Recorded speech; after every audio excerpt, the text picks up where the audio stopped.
Abu Nawas melawan arus. Abu Nawas orang Persia yang dilahirkan pada tahun 750 Masehi di Ahwas meninggal pada tahun 819 Masehi di Baghdad. Setelah dewasa ia mengembara ke Basra dan Kufa. Di sana ia belajar bahasa Arab dan bergaul rapat sekali dengan orang-orang Badui padang pasir. Karena pergaulannya itu ia mahir bahasa Arab dan adat istiadat dan kegemaran orang Arab, lah juga pandai bersyair, berpantun dan menyanyi.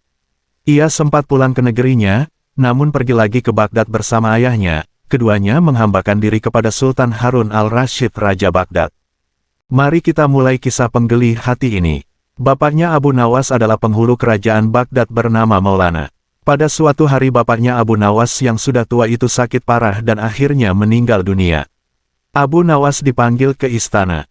Lah diperintah Sultan Raja untuk mengubur jenazah bapaknya itu sebagaimana adat Syekh Maulana. Apa yang dilakukan Abu Nawas hampir tiada bedanya dengan Kadi Maulana baik mengenai tata cara memandikan jenazah hingga mengkafani, menyalati dan mendoakannya. Maka Sultan bermaksud mengangkat Abu Nawas menjadi kadi atau penghulu menggantikan kedudukan bapaknya. Namun demi mendengar rencana sang Sultan, tiba-tiba saja Abu Nawas yang cerdas itu tiba-tiba nampak berubah menjadi gila. Usai upacara pemakaman bapaknya, Abu Nawas mengambil sepotong batang pisang dan diperlakukannya seperti kuda. Ia menunggang kuda dari batang pisang itu sambil berlari-lari dari kuburan bapaknya menuju rumahnya. Orang yang melihat menjadi terheran-heran dibuatnya. Pada hari yang lain ia mengajak anak-anak kecil dalam jumlah yang cukup banyak untuk pergi ke makam bapaknya. Dan di atas makam bapaknya itu ia mengajak anak-anak bermain rebana dan bersukacita. Kini semua orang semakin heran atas kelakuan Abu Nawas itu. Mereka menganggap Abu Nawas sudah menjadi gila karena ditinggal mati oleh bapaknya. Pada suatu hari ada beberapa orang utusan dari Sultan Harun al-Rasyid datang menemui Abu Nawas. "Hai Abu Nawas, kau dipanggil Sultan untuk menghadap ke istana," kata wazir utusan Sultan. "Buat apa Sultan memanggilku? Aku tidak ada keperluan dengannya," jawab Abu Nawas dengan entengnya seperti tanpa beban. "Hai Abu Nawas, kau tidak boleh berkata seperti itu kepada rajamu. Hai wazir, kau jangan banyak cakap. Cepat ambil ini kudaku ini dan mandikan di sungai supaya bersih dan segar," kata Abu Nawas sambil menyodorkan sebatang pohon pisang yang dijadikan kuda-kudaan. Si wazir hanya geleng-geleng kepala melihat kelakuan Abu Nawas. "Abu Nawas, kau mau apa tidak menghadap Sultan?" kata wazir. "Katakan kepada rajamu, aku sudah tahu maka aku tidak mau," kata Abu Nawas. "Apa maksudnya Abu Nawas?" tanya wazir dengan rasa penasaran. "Sudah pergi sana, bilang saja begitu kepada rajamu," segera Abu Nawas sembari menyaruk debu dan dilempar ke arah si wazir dan teman-temannya. Si wazir segera menyingkir dari halaman rumah Abu Nawas. Mereka laporkan keadaan Abu Nawas yang seperti tak waras itu kepada Sultan Harun al-Rasyid. Dengan geram Sultan berkata, "Kalian bodoh semua, hanya menghadapkan Abu Nawas kemari saja tak becus. Ayo pergi sana ke rumah Abu Nawas, bawa dia kemari dengan sukarela ataupun terpaksa." Si wazir segera mengajak beberapa prajurit istana. Dan dengan paksa Abu Nawas dihadirkan di hadapan raja. Namun lagi-lagi di depan raja Abu Nawas berlagak pilot bahkan tingkahnya ugal-ugalan tak selayaknya berada di hadapan seorang raja. Abu Nawas bersikaplah sopan, tegur Baginda. "Ya Baginda, tahukah Anda?" "Apa Abu Nawas?" "Baginda, terasi itu asalnya dari udang." "Kurang ajar kau menghinaku Nawas." "Tidak Baginda, siapa bilang udang berasal dari terasi?" Baginda merasa dilecehkan, ia naik pitam dan segera memberi perintah kepada para pengawalnya. "Hajar dia, pukuli dia sebanyak 25 kali. Wah, Abu Nawas yang kurus kering itu akhirnya lemas tak berdaya dipukuli tentara yang bertubuh kekar. Usai dipukuli Abu Nawas disuruh keluar istana. Ketika sampai di pintu gerbang kota, ia dicegat oleh penjaga. "Hai Abu Nawas, tempo hari ketika kau hendak masuk ke kota ini kita telah mengadakan perjanjian. Masa kau lupa pada janjimu itu? Jika engkau diberi hadiah oleh Baginda maka engkau berkata aku bagi dua, engkau satu bagian, aku satu bagian. Nah, sekarang mana bagianku itu?" "Hai penjaga pintu gerbang, apakah kau benar-benar menginginkan hadiah Baginda yang diberikan kepada tadi?" "Lia, tentu itu kan sudah merupakan perjanjian kita." "Baik, aku berikan semuanya, bukan hanya satu bagian." "Wah, ternyata kau baik hati Abu Nawas. Memang harusnya begitu, kau kan sudah sering menerima hadiah dari Baginda." Tanpa banyak cakap lagi Abu Nawas mengambil sebatang kayu yang agak besar lalu orang itu dipukulinya sebanyak 25 kali. Tentu saja orang itu menjerit-jerit kesakitan dan menganggap Abu Nawas telah menjadi gila. Setelah penunggu gerbang kota itu kelengger Abu Nawas meninggalkannya begitu saja, ia terus melangkah pulang ke rumahnya. Sementara itu si penjaga pintu gerbang mengadukan nasibnya kepada Sultan Harun al-Rasyid. "Ya, Tuanku Syah Alam, ampun beribu ampun. Hamba datang kemari mengadukan Abu Nawas yang telah memukul hamba sebanyak 25 kali tanpa suatu kesalahan. Hamba mohon keadilan dari Tuanku Baginda." Baginda segera memerintahkan pengawal untuk memanggil Abu Nawas. Setelah Abu Nawas berada di hadapan Baginda, ia ditanya, "Hai Abu Nawas, benarkah kau telah memukuli penunggu pintu gerbang kota In?" "Sebanyak 25 kali pukulan." Berkata Abu Nawas, "Ampun Tuanku, hamba melakukannya karena sudah sepatutnya dia menerima pukulan itu." "Apa maksudmu? Coba kau jelaskan sebab musababnya kau memukuli orang itu," tanya Baginda. "Tuanku," kata Abu Nawas, "hamba dan penunggu pintu gerbang ini telah mengadakan perjanjian bahwa jika hamba diberi hadiah oleh Baginda maka hadiah tersebut akan dibagi dua. Satu bagian untuknya, satu bagian untuk saya. Nah, pagi tadi hamba menerima hadiah 25 kali pukulan, maka saya berikan pula hadiah 25 kali pukulan kepadanya." "Hai anakku Abu Nawas, tahukah apa sebabnya bisa terjadi begini?" "Wahai bapakku, cobalah ceritakan kepada anakmu ini," berkata Syekh Maulana. "Pada suatu hari datang dua orang mengadukan masalahnya kepadaku. Yang seorang aku dengarkan keluhannya, tapi yang seorang lagi karena aku tak suka maka tak ku dengar pengaduannya. Inilah resiko menjadi kadi penghulu. Jika kelak kau suka menjadi kadi maka kau akan mengalami hal yang sama. Namun jika kau tidak suka menjadi kadi maka buatlah alasan yang masuk akal agar kau tidak dipilih sebagai kadi oleh Sultan Harun al-Rasyid. Tapi tak bisa tidak, Sultan Harun al-Rasyid pastilah tetap memilihmu sebagai kadi." Nah, itulah sebabnya Abu Nawas pura-pura menjadi gila. Hanya untuk menghindarkan diri agar tidak diangkat menjadi kadi. Seorang kadi atau penghulu pada masa itu kedudukannya seperti hakim yang memutus suatu perkara. Walaupun Abu Nawas tidak menjadi kadi namun dia sering diajak konsultasi oleh sang raja untuk memutus suatu perkara. Bahkan ia kerap kali dipaksa datang ke istana hanya sekedar untuk menjawab pertanyaan Baginda Raja yang aneh-aneh dan tidak masuk akal. Cara Abu Nawas merayu Tuhan. Tak selamanya Abu Nawas bersikap konyol. Kadang-kadang timbul kedalaman hatinya yang merupakan bukti kesufian dirinya. Bila sedang dalam kesempatan mengajar, ia akan memberikan jawaban-jawaban yang berbobot sekalipun ia tetap menyampaikannya dengan ringan. Seorang murid Abu Nawas ada yang sering mengajukan macam-macam pertanyaan. Tak jarang ia juga mengomentari ucapan-ucapan Abu Nawas jika sedang memperbincangkan sesuatu. Ini terjadi saat Abu Nawas menerima 3 orang tamu yang mengajukan beberapa pertanyaan kepada Abu Nawas. "Manakah yang lebih utama, orang yang mengerjakan dosa-dosa besar atau orang yang mengerjakan dosa-dosa kecil?" Ujar orang yang pertama. "Orang yang mengerjakan dosa kecil," jawab Abu Nawas. "Mengapa begitu?" kata orang pertama mengejar. "Sebab dosa kecil lebih mudah diampuni oleh Allah," ujar Abu Nawas. Orang pertama itu pun manggut-manggut sangat puas dengan jawaban Abu Nawas. Giliran orang kedua maju. Ia ternyata mengajukan pertanyaan yang sama, manakah yang lebih utama, orang yang mengerjakan dosa-dosa besar atau orang yang mengerjakan dosa-dosa kecil? Tanyanya. "Yang utama adalah orang yang tidak mengerjakan keduanya," ujar Abu Nawas. "Mengapa demikian?" tanya orang kedua lagi. "Dengan tidak mengerjakan keduanya, tentu pengampunan Allah sudah tidak diperlukan lagi," ujar Abu Nawas santai. Orang kedua itu pun manggut-manggut menerima jawaban Abu Nawas dalam hatinya. Orang ketiga pun maju, pertanyaannya pun juga 100% sama. "Manakah yang lebih utama, orang yang mengerjakan dosa-dosa besar atau orang yang mengerjakan dosa-dosa kecil?" Tanyanya. "Orang yang mengerjakan dosa besar lebih utama," ujar Abu Nawas. "Mengapa bisa begitu?" tanya orang ketiga itu lagi. "Sebab pengampunan Allah kepada hambanya sebanding dengan besarnya dosa hambanya," ujar Abu Nawas kalem. Orang ketiga itu pun merasa puas argumen tersebut. Ketiga orang itu pun lalu beranjak pergi. Si murid yang suka bertanya kontan berujar mendengar kejadian itu. "Mengapa pertanyaan yang sama bisa menghasilkan 3 jawaban yang berbeda?" katanya tidak mengerti. Abu Nawas tersenyum. "Manusia itu terbagi atas 3 tingkatan, tingkatan mata, tingkatan otak dan tingkatan hati," jawab Abu Nawas. Apakah tingkatan mata itu? Tanya si murid. Seorang anak kecil yang melihat bintang di langit, ia akan menyebut bintang itu kecil karena itulah yang tampak di matanya, jawab Abu Nawas memberi perumpamaan. Lalu apakah tingkatan otak itu? Tanya si murid lagi.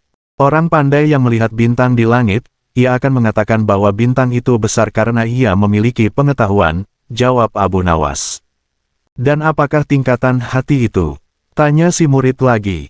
Orang pandai dan paham yang melihat bintang di langit, ia akan tetap mengatakan bahwa bintang itu kecil sekalipun ia tahu yang sebenarnya bintang itu besar, sebab baginya tak ada satupun di dunia ini yang lebih besar dari Allah SWT, jawab Abu Nawas sambil tersenyum.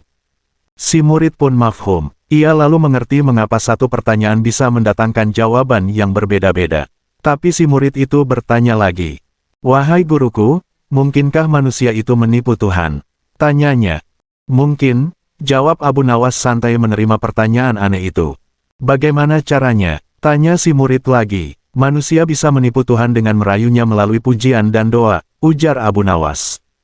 Kalau begitu, ajarilah aku doa itu, wahai guru, ujar si murid antusias.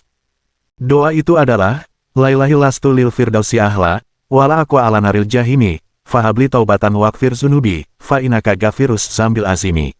Wahai Tuhanku, aku tidak pantas menjadi penghuni surga, tapi aku tidak kuat menahan panasnya api neraka. Sebab itulah terimalah tobatku dan ampunilah segala dosa-dosaku, sesungguhnya Kaulah Zat yang mengampuni dosa-dosa besar. Banyak orang yang mengamalkan doa yang merayu Tuhan ini. Hadiah bagi tebakan jitu. Baginda Raja Harun al-Rasyid kelihatan murung.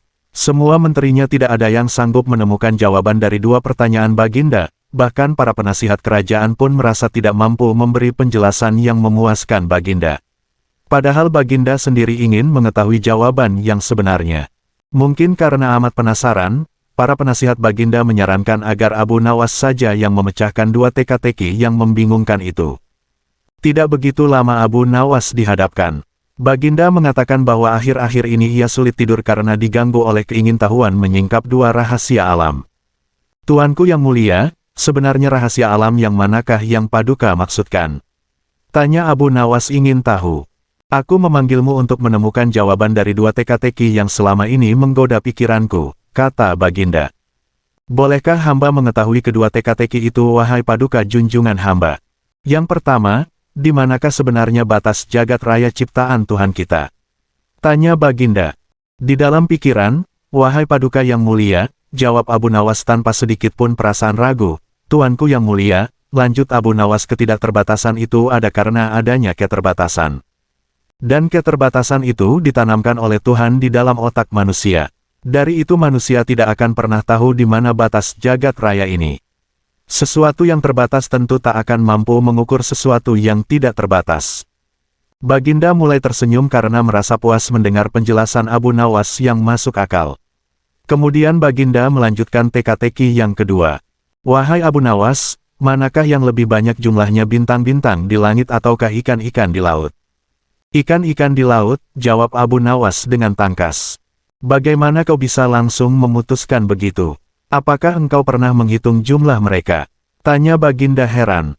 Paduka yang mulia, bukankah kita semua tahu bahwa ikan-ikan itu setiap hari ditangkapi dalam jumlah besar, namun begitu jumlah mereka tetap banyak seolah-olah tidak pernah berkurang karena saking banyaknya. Sementara bintang-bintang itu tidak pernah rontok, jumlah mereka juga banyak, jawab Abu Nawas meyakinkan. Seketika itu rasa penasaran yang selama ini menghantui Baginda sirna tak berbekas. Baginda Raja Harun al-Rasyid memberi hadiah Abu Nawas dan istrinya uang yang cukup banyak. Kisah nelayan dan jin. Bertahun-tahun yang lalu hiduplah seorang nelayan tua dan lemah, yang memiliki seorang istri dan 3 orang anak. Mereka sangat miskin sehingga ia kadang-kadang tidak makan sepanjang hari. Setiap hari si nelayan pergi ke pantai pagi-pagi sekali. Ia memiliki sebuah kebiasaan unik saat mencari ikan, yaitu dia hanya akan menebarkan jalannya 4 kali saja setiap harinya. Suatu hari sebelum bulan terbenam dia pergi ke tepi laut dan setelah menanggalkan pakaiannya ia menebarkan jalannya. Dia menunggu hingga airnya tidak lagi beriak, baru kemudian menarik kembali jalannya. Ternyata jala itu berat sekali, seperti ada ikan yang sangat besar terperangkap di dalamnya. Dia mencoba menariknya dengan sekuat tenaga, namun tetap saja tidak berhasil. Nelayan itu mengikatkan ujung tali jalannya ke sebuah tiang di pinggir pantai, lalu dia menyelam sambil terus menarik jalannya. Alangkah kecewanya ia, ketika tiba di ujung jalannya, ternyata hanya sisa-sisa bangkai seekor keledai. Begitu sedihnya ia sehingga mengeluh dalam hati, "Wahai engkau yang merajai kegelapan malam dan kematian, hindarkan aku dari rencana jahatmu, karena Allah akan meridhoi kerja kerasku." Dia melepaskan bangkai binatang itu dari jalannya dan kembali ke tepi pantai. Ia harus memperbaiki dulu jalannya yang robek di sana-sini. Lalu dengan mengucap bismillah, nelayan itu kembali menebarkan jalannya. Lagi-lagi jalannya terasa berat ketika ditarik. Bahkan lebih berat dari sebelumnya. Mungkin banyak ikan yang tertangkap, pikirnya. Maka ia mengikatkan tali jalannya di tiang dan dia pun kembali menyelam. Tapi apa daya, ternyata jalannya hanya berisi keranjang yang sudah penuh dengan lumpur. Ia kembali mengeluh, "Duhai benar-benar buruk nasibku. Wahai nasib buruk, pergilah. Atau setidaknya ringankanlah. Bukankah aku tidak pernah meminta lebih? Aku hanya mencari sedikit rizki, tapi yang kudapati hanyalah rasa letih. Tapi aku salah mengeluh padamu, karena membuat orang menjadi sengsara adalah kesenanganmu. Orang yang baik kau buat menderita sementara orang-orang jahat yang tidak memiliki kebaikan kau muliakan." Sedetik kemudian nelayan itu menyesali perkataannya dan sambil membersihkan jaringnya dia memohon ampun atas kesabarannya.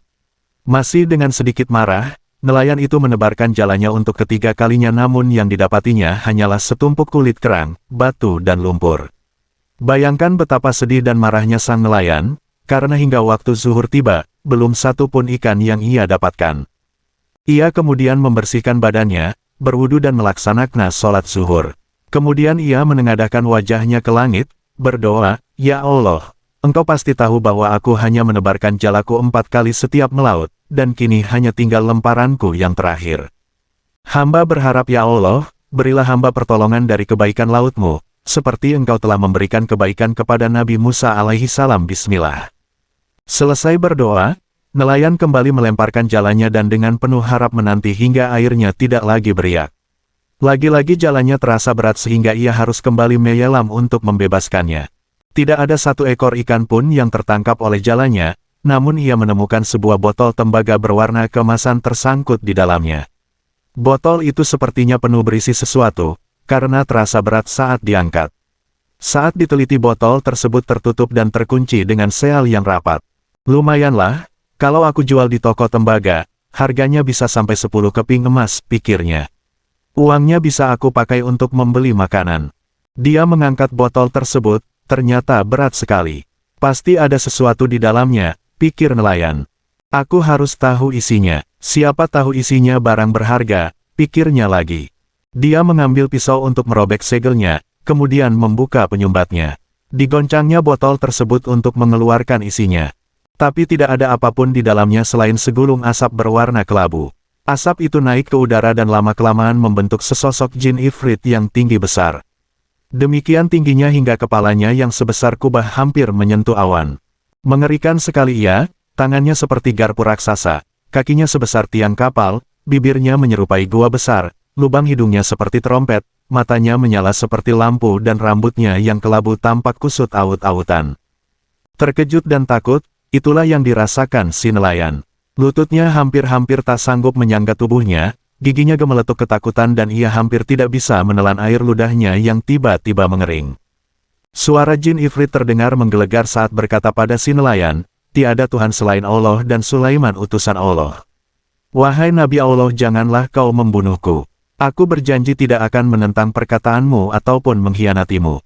"Oh, jin," kata nelayan, "Nabi Sulaiman, raja terkaya sepanjang masa, telah meninggal 8.000 tahun yang lalu dan kini adalah akhir zaman.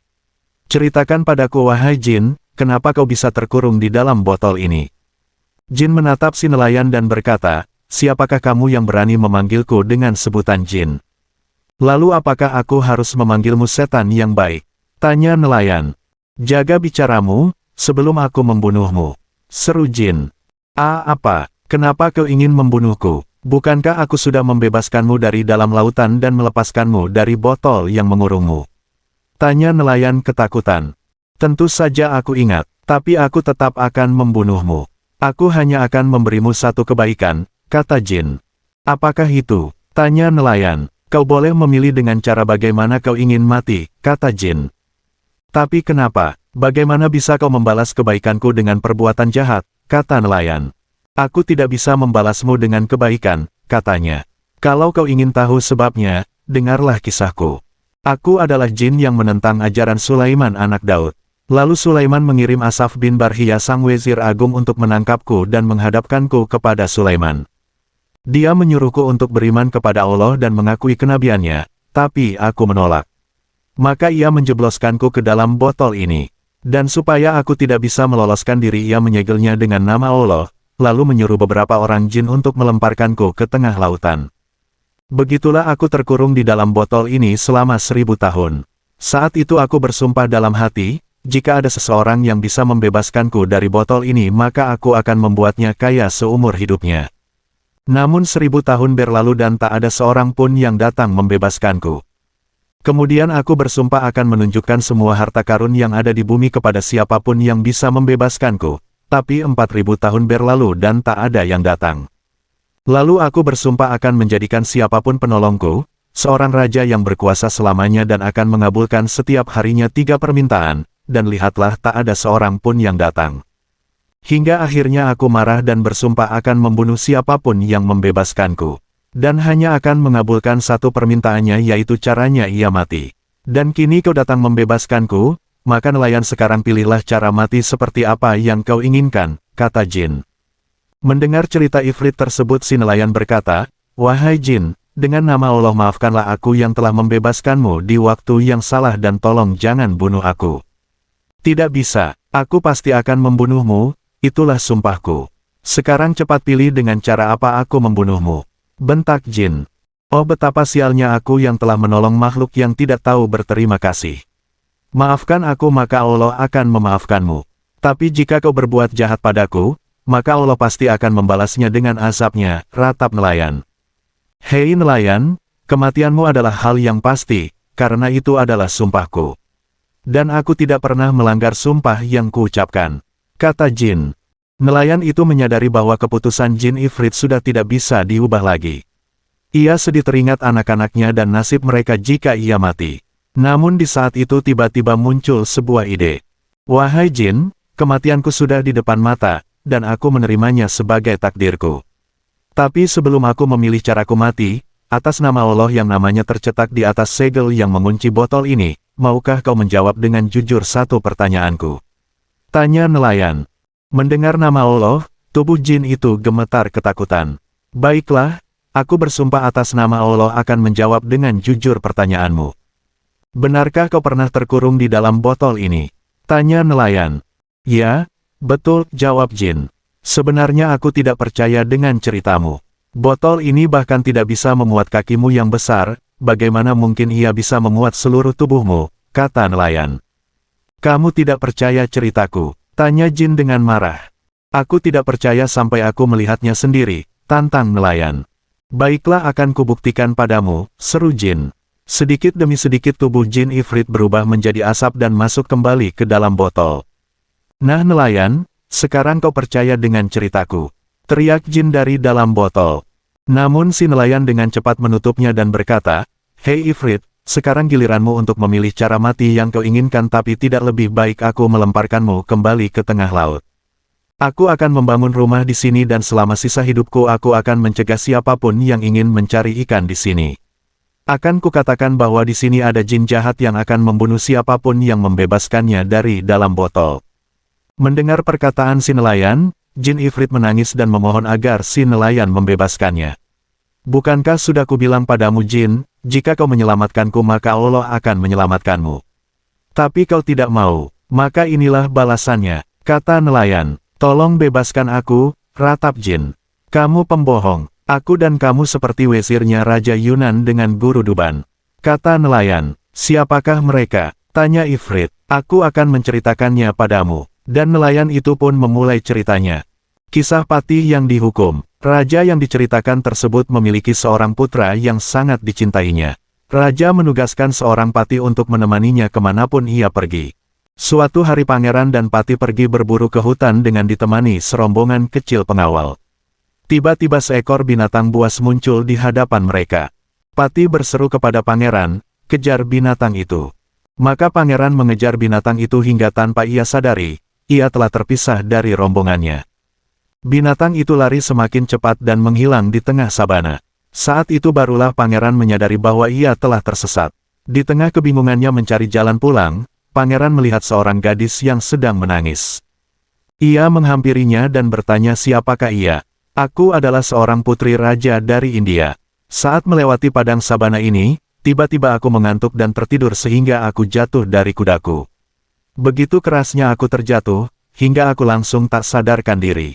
Saat aku siuman, para pendampingku telah pergi dan aku tertinggal di sini," katanya. Pangeran merasa iba mendengarnya. Ia lalu membawanya bersamanya. Beberapa saat kemudian saat mereka melewati sebuah reruntuhan, gadis itu berkata, "Oh Tuan, izinkanlah aku untuk turun sebentar." Pangeran membantunya turun dan gadis itu segera menuju ke arah reruntuhan tersebut. Pangeran menunggu beberapa saat namun gadis itu tidak kunjung kembali. Karena khawatir terjadi sesuatu dengannya, maka ia memutuskan untuk menyusulnya. Ia terkejut karena ternyata gadis itu tidak lain adalah hantu pemakan manusia. Ia mendengarnya berkata, "Anak-anakku, hari ini aku membawakan kalian seorang pemuda yang gemuk. Bawa kemari segera, oh ibu. Kami sudah tidak sabar untuk memakannya," kata hantu lainnya. Pangeran gemetar ketakutan. Ia merasa dia tak akan sanggup melawan dan kali ini ia akan mati. Hantu wanita itu mendekati pangeran yang ketakutan. "Mengapa kau ketakutan?" tanyanya. "Aku memiliki musuh yang sangat aku takuti," jawab pangeran. "Bukankah kamu seorang pangeran?" tanyanya. "Ya, kenapa tidak kau beri saja musuhmu itu uang, lalu berdamai dengannya?" tanyanya. "Dia bukan tertarik pada uangku, yang ia inginkan hanyalah nyawaku. Aku ini adalah orang yang tak berdaya," jawab pangeran. "Kalau kau tidak berdaya, kenapa kau tidak berdoa kepada Allah dan meminta pertolongan? Dia akan menolongmu menyingkirkan musuhmu itu," katanya. Pangeran segera menegadahkan tangannya dan berdoa, "Ya Allah yang mengabulkan semua doa. Wahai Engkau yang dapat menghalau semua kejahatan, lindungilah aku. Dan jauhkanlah ia yang bermaksud buruk padaku. Karena hanya Engkaulah yang maha kuasa." Hantu itu tidak bisa lagi mendengar kelanjutan doa pangeran, karena sebuah kekuatan gaib telah membuatnya menghilang dari hadapan pangeran. Maka pangeran pun bergegas pergi meninggalkan tempat itu dan pulang ke kerajaannya. Ia melaporkan peristiwa yang dialaminya. Lalu raja memerintahkan untuk memberikan hukuman yang berat kepada Patih yang gagal melindungi putranya. "Tuanku," kata Patih kepada Raja Yunan, "kalau kau percaya pada cerita ini, kau akan mengerti bahwa suatu saat tabib itu akan mencelakakanmu. Maka jangan jadikan ia kepercayaanmu ataupun pendampingmu. Tuanku, jika dia bisa membuat obat yang bisa menyembuhkan Paduka tanpa diminum ataupun dioles, maka dia pun bisa membunuh Paduka hanya dengan menyuruh Paduka mencium aroma," katanya. Raja tertegun dan berkata, "Yang kau katakan itu masuk akal wahai wezirku. Mungkin saja tabib Duban itu adalah mata-mata musuhku.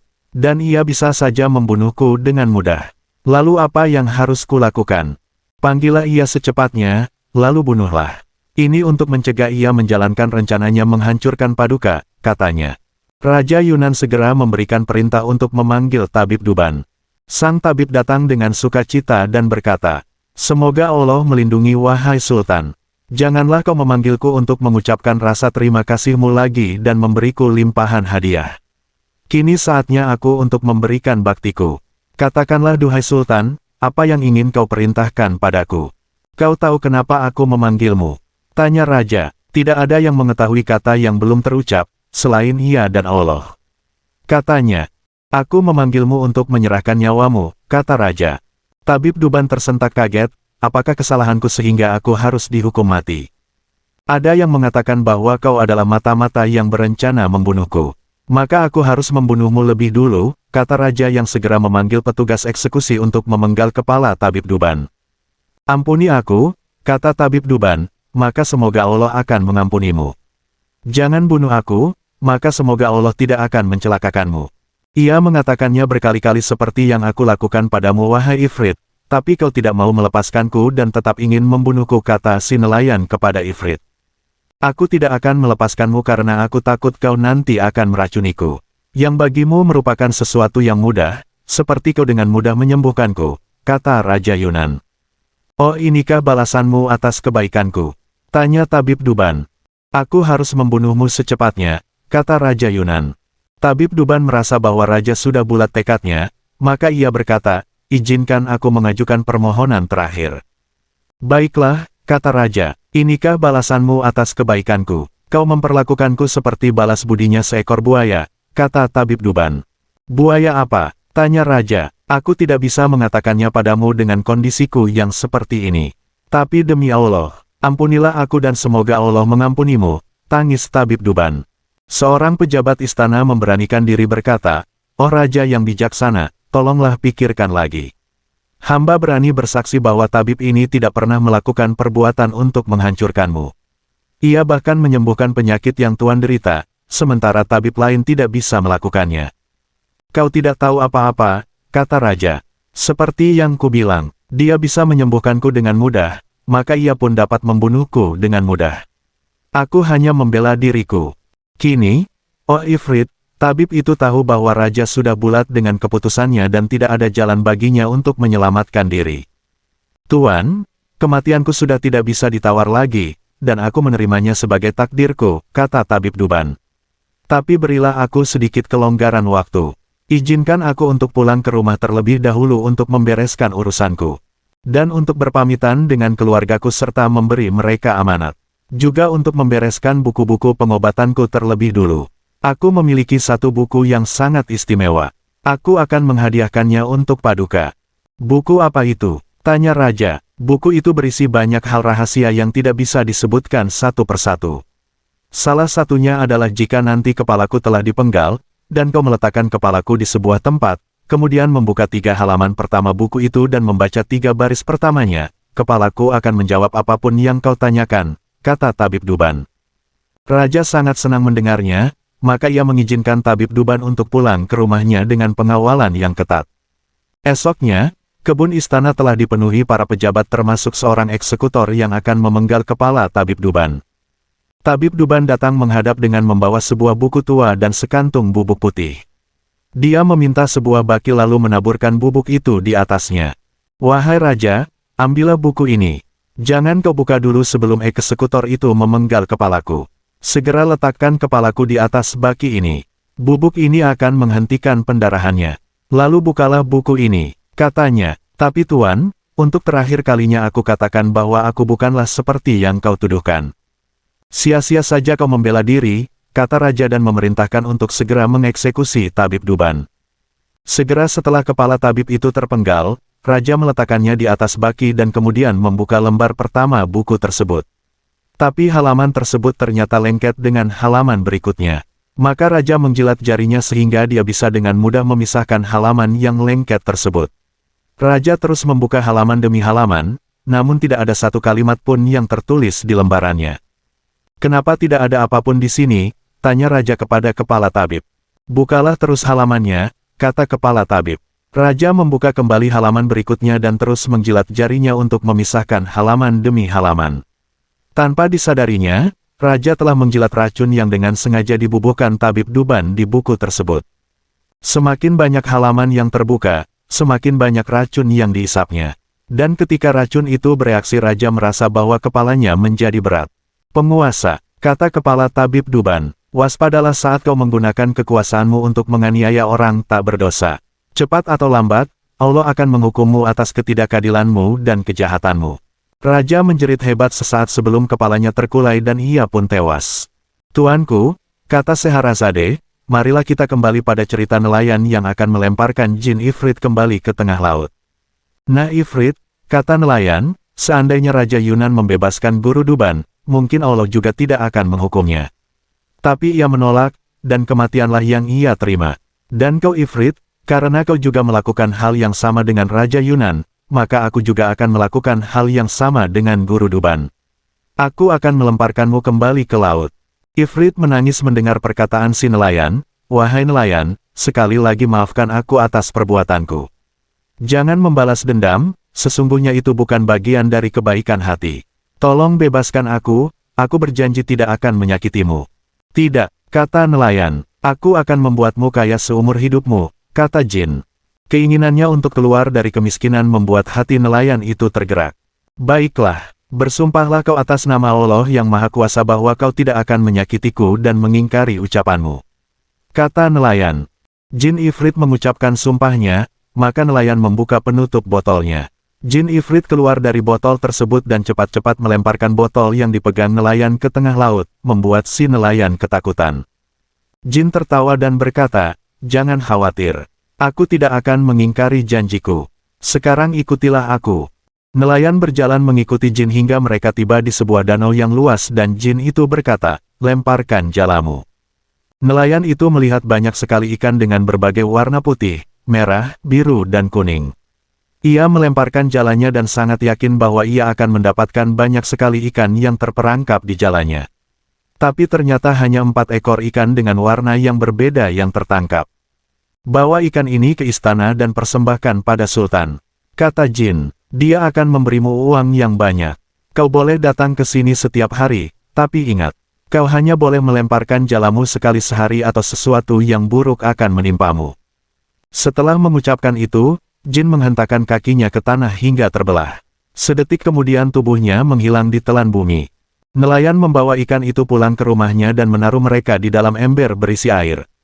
Lalu ia membawanya ke hadapan Sultan.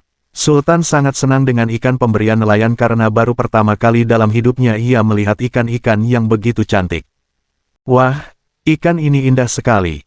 Kelihatannya sangat lezat. Terima kasih nelayan. Ini, terimalah hadiahmu," kata Sultan sambil memberikan 4.000 keping uang emas kepada nelayan. Betapa bahagianya nelayan. Kini ia bisa membeli kebutuhan keluarganya. "Wezir, bawa ikan ini kepada juru masak kita yang baru didatangkan dari Yunani itu. Ikan-ikan ini pasti selesat kecantikannya," perintah Sultan. Wezir membawa ikan itu ke dapur dan menyerahkannya kepada juru masak supaya disiapkan untuk makan malam Sultan. "Kini tuanku," kata Scheherazade, "mari kita lihat apa yang terjadi di dapur istana." Kisah Raja Yunani dan Tabib Duban. Dengarlah wahai Ifrit, dahulu kala di sebuah negeri bernama Zuman di daratan Persia ada seorang raja bernama Raja Yunani. Beliau sangat kaya raya dan terkenal dengan keberaniannya. Sayang dia menderita penyakit kusta yang tidak kunjung sembuh. Puluhan tabib telah dipanggilnya, namun tidak ada satu obat pun yang bisa menghilangkan kusta dari tubuhnya. Suatu hari datanglah di negeri itu seorang tabib bernama Duban. Dia sudah mendalami berbagai ilmu dari Yunani kuno sampai Yunani modern, dari Persia hingga Syria. Dia ahli dalam pengobatan maupun astrologi. Keahliannya membuat kagum tabib-tabib lainnya dan juga para ilmuwan. Ketika Tabib Duban mendengar tentang penyakit yang diderita Raja Yunani, dia bermaksud untuk mencoba mengobatinya. Maka dipelajarilah kembali berbagai buku untuk mencari obat yang paling manjur. Esoknya dia menghadap Raja Yunani. Setelah memberikan penghormatan, disampaikanlah maksud kedatangannya yaitu untuk mengobati penyakit kusta raja. "Tuanku, saya dengar bahwa belum ada satu tabib pun yang bisa menyembuhkan penyakit Paduka. Jika Paduka mengizinkan insya Allah saya bisa menyembuhkannya tanpa obat ataupun salep," katanya.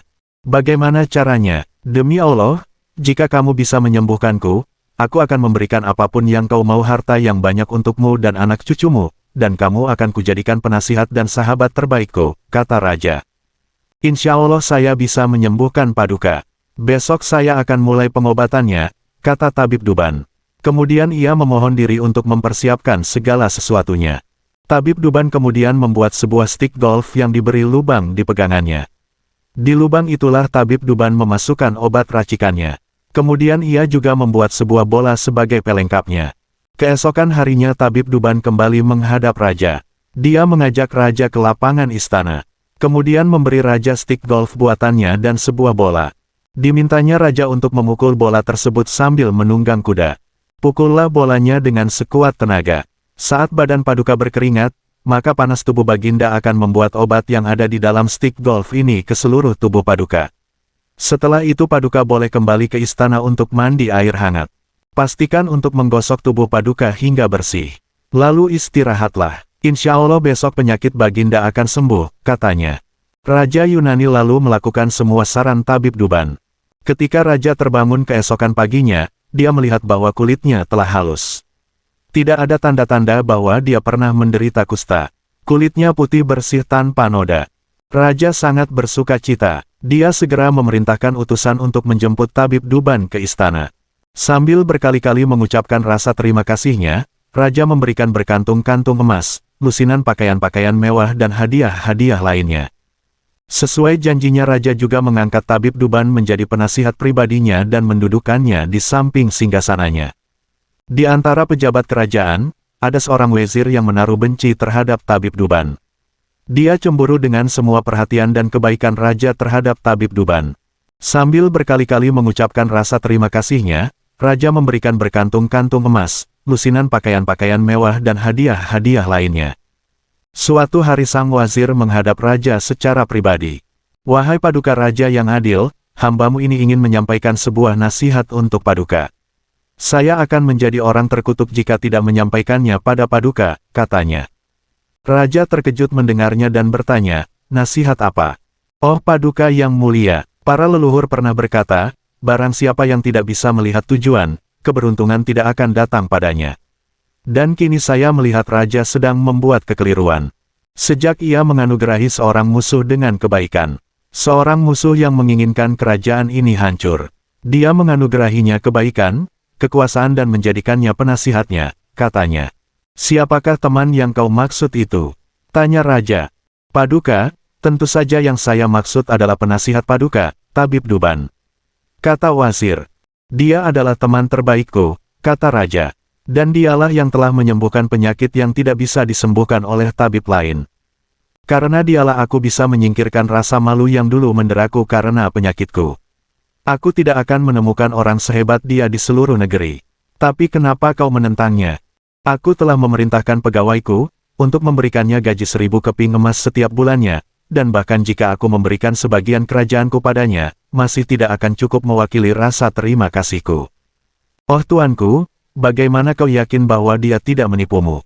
"Sesungguhnya aku mengatakan hal ini karena rasa baktiku padamu," kata wazir. "Benarkah tidak ada maksud lain dari perkataanmu ini wahai wazir? Aku takut kau melakukan ini karena rasa cemburu. Jika aku mengikuti nasihatmu, aku takut aku akan menyesal seperti seorang suami yang membunuh burung kakak tuanya. Aku akan menceritakan kisahnya padamu," kata Raja. Maka Oh Ifrit, Raja pun memulai ceritanya. Kisah saudagar dan jin Ifrit. "Tuan," kata Scheherazade, "dahulu kala ada seorang saudagar yang sangat kaya raya. Dia memiliki tanah yang luas, harta yang berlimpah dan tentu saja uang yang banyak. Banyak sekali pekerja dan buruh yang menggantungkan hidupnya pada si saudagar. Suatu hari dia bermaksud untuk melakukan perjalanan perniagaan ke negeri yang jauh. Dia menaikkan barang dagangannya ke punggung kudanya dan sebuah kantung besar yang ia bawa di punggungnya penuh berisi roti, madu dan kurma serta air untuk bekal perjalanannya. Maklumlah, ia harus melewati padang pasir yang tandus di mana tidak ada satupun kehidupan di sana. Singkatnya ia berhasil sampai di tujuan dengan selamat. Dan setelah menyelesaikan transaksi bisnisnya dan memperoleh untung besar, ia pun segera bersiap-siap untuk melakukan perjalanan pulang. Hari itu matahari bersinar terik. Saudagar memutuskan untuk berteduh di bawah pohon rindang sambil beristirahat. Dia membiarkan kudanya beristirahat dan merumput, sementara dia membuka bekalnya roti dengan selai madu dan segenggam kurma. Setelah selesai memakan kurma, dia melemparkan bijinya ke sekumpulan batu-batu besar di sampingnya. Sebagai seorang muslim yang taat, dan karena waktu sudah menunjukkan waktu zuhur, saudagar segera mengambil wudhu dan melakukan sholat. Dia masih sedang berzikir ketika tiba-tiba, di depannya muncullah jin Ifrit yang bertubuh tinggi besar dengan mata merah karena marah dan membawa sebilah pedang yang terhunus dengan ketakutan. Rumah, istri dan anak-anak saudagar menyambutnya dengan sukacita. Tapi bukannya membalas pelukan hangat mereka, saudagar malah menangis pilu. Istrinya dengan khawatir menanyakan apa yang telah membuatnya begitu sedih. "Bagaimana aku tidak sedih? Aku hanya akan hidup setahun lagi," katanya. Dia lalu menceritakan kejadian yang menimpanya di perjalanan. Mendengar hal itu, keluarganya sangat bersedih. Namun saudagar itu meyakinkan keluarganya bahwa itu adalah kehendak Allah yang tidak bisa dihindari. Esoknya saudagar segera membereskan semua utangnya. Ia memberikan hadiah-hadiah untuk semua temannya, memerdekakan banyak sekali budak-budaknya, membagi warisan untuk istri, anak-anak dan keluarganya, mencarikan wali untuk anak-anaknya yang masih kecil, dan mempercayakan semua propertinya kepada istrinya. Setahun berlalu dengan cepat, kini tiba saatnya saudagar untuk berpamitan kepada anak dan istrinya. Dibawanya sehelai kain kafan untuk membungkus mayatnya. Mereka tidak dapat menahan kesedihan dan tidak rela melepas kepergian saudagar. Mereka memaksa untuk ikut pergi dan mati bersama-sama, namun sang saudagar berkata kepada anak-anaknya, "Anak-anakku, aku pergi untuk menepati janjiku kepada Allah, banggalah dan tabahlah. Ingatlah bahwa mati adalah takdir bagi semua makhluk yang bernyawa." Setelah berkata demikian, saudagar mengucapkan salam dan pergi meninggalkan mereka. Akhirnya saudagar tersebut tiba di tempat yang telah ia janjikan. Dia menanti kedatangan jin Ifrit di bawah pohon tempat dia dulu berteduh dan menunggu kedatangan jin Ifrit dengan perasaan yang sulit untuk dilukiskan. Saat ia menunggu, tiba-tiba datang seorang syekh yang membawa seekor rusa menghampirinya. Syekh tersebut mengucapkan salam dan mendoakannya semoga berumur panjang. Ini adalah arti dari Assalamualaikum warahmatullahi wabarakatuh. Lalu bertanya apa yang sedang dilakukan saudagar tersebut di tempat yang merupakan sarang jin. Saudagar itu berkata bahwa dia memang sedang menunggu jin yang akan membunuhnya lalu menceritakan kejadian yang telah menimpanya. Syekh tersebut sangat kagum mendengarnya, "Demi Allah wahai saudaraku, aku sangat kagum dengan keteguhan janjimu. Aku akan duduk di sampingmu dan tidak akan meninggalkan tempat ini sampai aku melihat apa yang akan dilakukan jin itu kepadamu." Tidak berapa lama, datanglah lagi seorang syekh yang membawa 2 ekor anjing hitam di tangannya. Setelah mengucapkan salam dan mendengar cerita mengenai si saudagar, syekh yang kedua ini pun memutuskan untuk ikut menunggu bersama mereka berdua. Demikian pula ketika datang syekh ketiga yang membawa seekor kuda. Dia pun memutuskan untuk ikut menunggu kedatangan jin Ifrit. Akhirnya ketika matahari sudah menciptakan bayangan panjang, datanglah jin Ifrit dengan matanya yang menyala dan pedang terhunus. "Serahkan nyawamu, hari ini aku akan membunuhmu seperti kau membunuh anakku," seru jin sambil menyeret saudagar hingga jatuh di tanah. Saudagar tersebut menangis dengan sangat memilukan hingga ketiga syekh pun turut merasakan kepedihannya. Syekh yang pertama menjatuhkan badannya di hadapan Ifrit dan berkata, "Wahai raja dari semua jin, dengan segala kerendahan hati, kumohon bersabarlah sebentar dan dengarkanlah kisahku dengan rusa yang kubawa ini. Jika kau merasa ceritaku lebih menarik dari kisah saudagar yang hendak kau ambil nyawanya, maka ringankanlah sepertiga dari hukumannya." Setelah berdiam diri sejenak, akhirnya jin itu menjawab, "Baiklah." Maka syekh yang pertama itu menceritakan kisahnya. Kisah seorang suami dan kakak tua. Seorang pria yang baik punya istri yang cantik, yang dikasihinya dengan amat sangat, dan tidak pernah meninggalkan barang sekejap. Suatu hari, ketika ia karena suatu urusan penting harus pergi jauh dari istrinya, ia pergi ke suatu tempat di mana segala jenis burung yang dijual dan membeli burung beo. Burung beo ini hanya berbicara dengan baik, tetapi dia memiliki karunia untuk memberitahukan segala yang terjadi di depannya. Dia ada di rumah dalam sangkar dan meminta istrinya untuk dimasukkan ke dalam kamarnya dan merawat besar sementara dia pergi. Kemudian ia pergi. Setelah kembali, ia bertanya pada burung kakak tua ini apa yang telah terjadi selama kepergiannya, dan kakak tua menceritakan beberapa hal yang membuat dia memarahi istrinya. Istrinya berpikir bahwa salah satu budaknya pasti bercerita tentang apa yang dilakukannya, tetapi mereka mengatakan bahwa yang bercerita adalah burung kakak tua, dan ia memutuskan untuk membalas dendam pada kakak tua itu. Ketika suaminya berikutnya pergi selama 1 hari, dia memerintahkan para budaknya untuk menjalankan di bawah sangkar burung, gilingan, dan lain untuk membuang air di atas sangkar dan yang lain mengambil cermin dan menaruhnya di depan matanya dari kiri ke kanan dalam cahaya lilin. Budak-budak melakukan ini untuk sebagian malam, dan melakukannya dengan sangat baik. Keesokan harinya, ketika sang suami bertanya kakak tua kembali apa yang telah dilihatnya. Burung itu menjawab, "Tuan yang baik, kilat, guntur dan hujan mengganggu saya sepanjang malam, saya dapat memberitahu Anda apa yang saya derita." Suami, yang tahu bahwa itu tidak hujan dan guntur di malam hari, yakin bahwa burung kakak tua tidak berbicara kebenaran, sehingga ia membawanya keluar dari sangkar dan melemparkannya sangat kasar atas dasar bahwa ia membunuhnya. Tapi ia menyesal setelah itu, karena ia menemukan bahwa kakak tua berbicara kebenaran. Ketika Raja Yunani, kata nelayan untuk para jenius, telah selesai kisah kakak tua itu, katanya kepada wazir, dan karenanya, "Wazir, aku akan mendengarkan bukan untuk Anda, dan aku akan mengurus dokter, di mana saya tidak mau berlaku sebagai suami lakukan ketika dia membunuh burung kakak tua itu." Tapi si wazir berkeras, Tuan, kematian burung beo itu bukan hal yang penting. Tapi ketika menyangkut kehidupan seorang raja lebih baik mengorbankan yang tak berdosa daripada menyelamatkan yang bersalah. Meskipun tidak pasti, namun Tabib Duban, saya yakin ingin membunuhmu.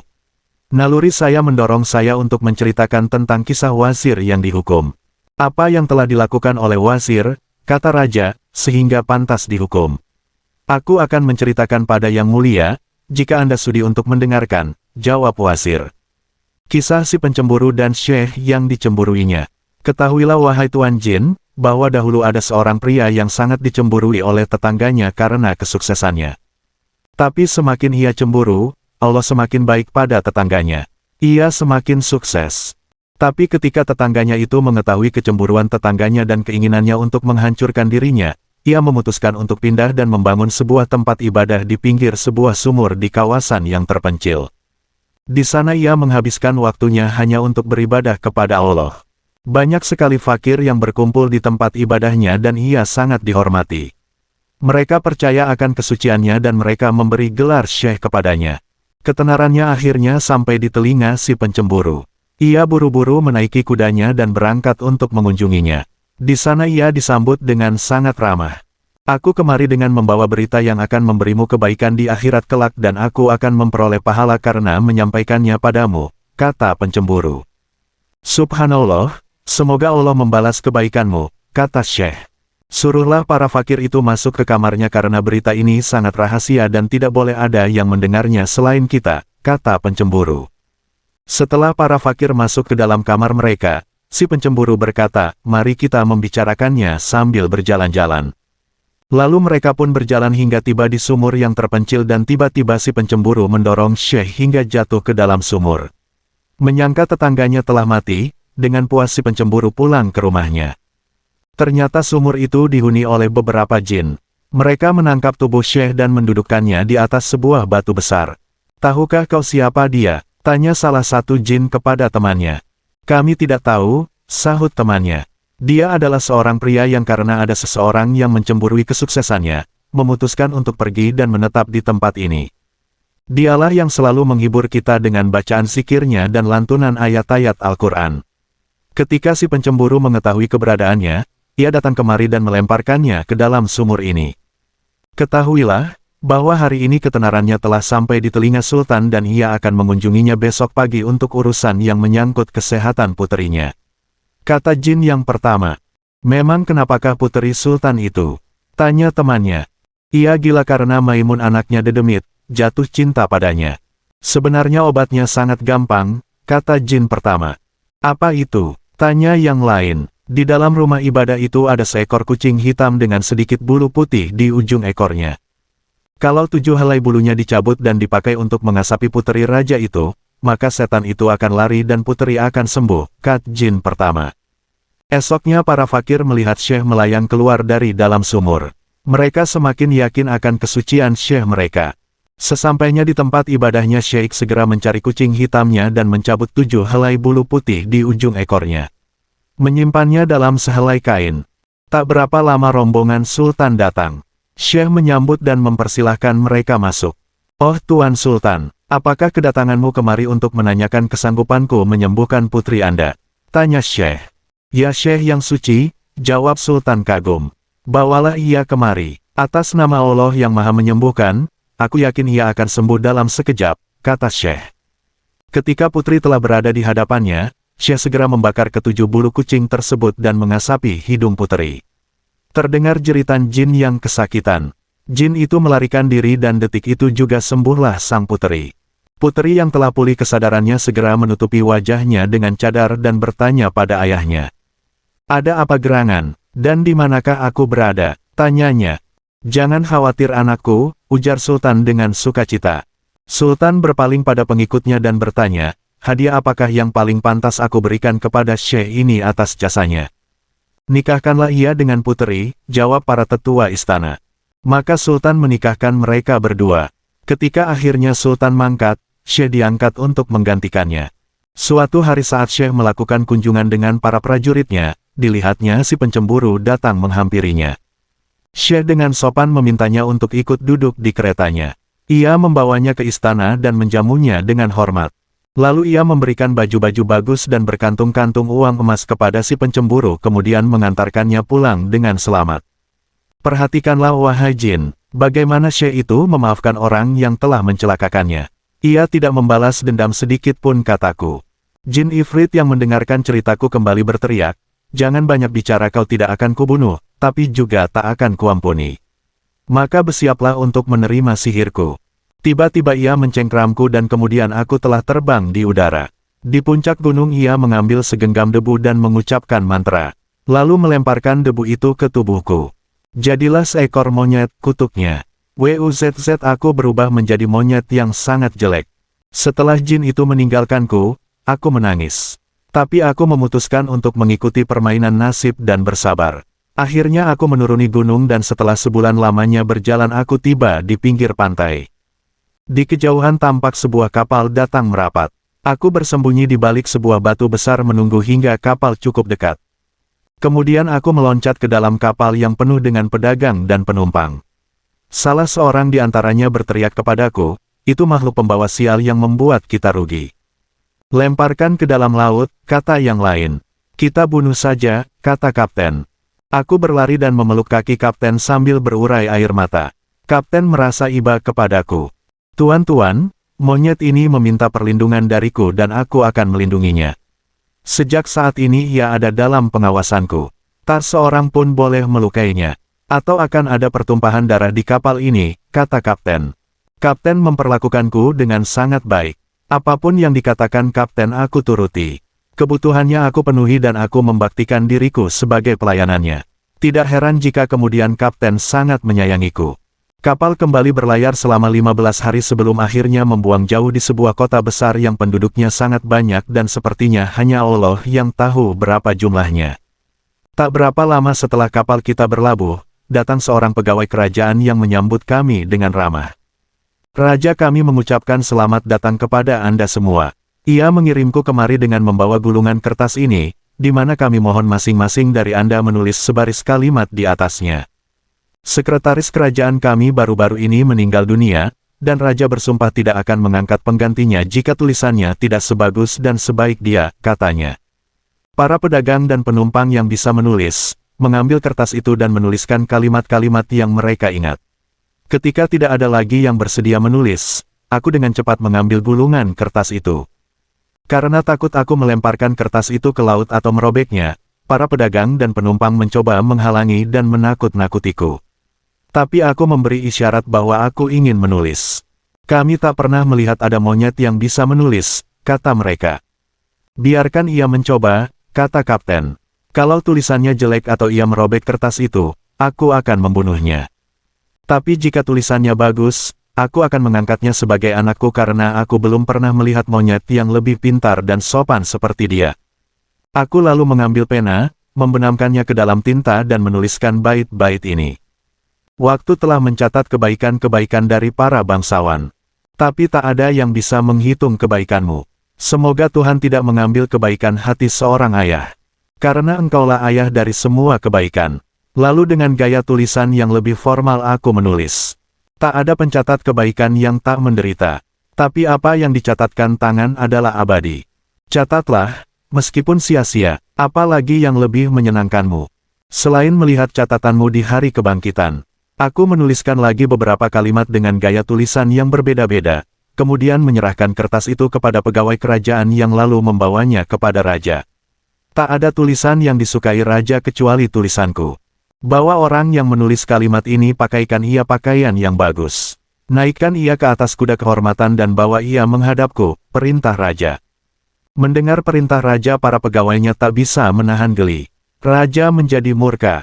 Kurang ajar. Kalian menertawakanku, bentak raja. Maafkan kami tuan, kami tidak menertawakan tuan. Kami hanya merasa lucu karena penulis yang harus kami jemput adalah seekor monyet, bukan anak Adam seperti kita. Ia milik kapten kapal yang baru merapat hari ini, jawab pegawainya. Disertai jeritan ifrit yang menggetarkan, jin itu berubah menjadi abu. Puteri berlari ke arah kami. Ambilkan segelas air, serunya. Pelayan segera mengambilkan dan memberikannya kepada putri yang segera memantrainya. Lalu ia memercikkan air itu kepadaku.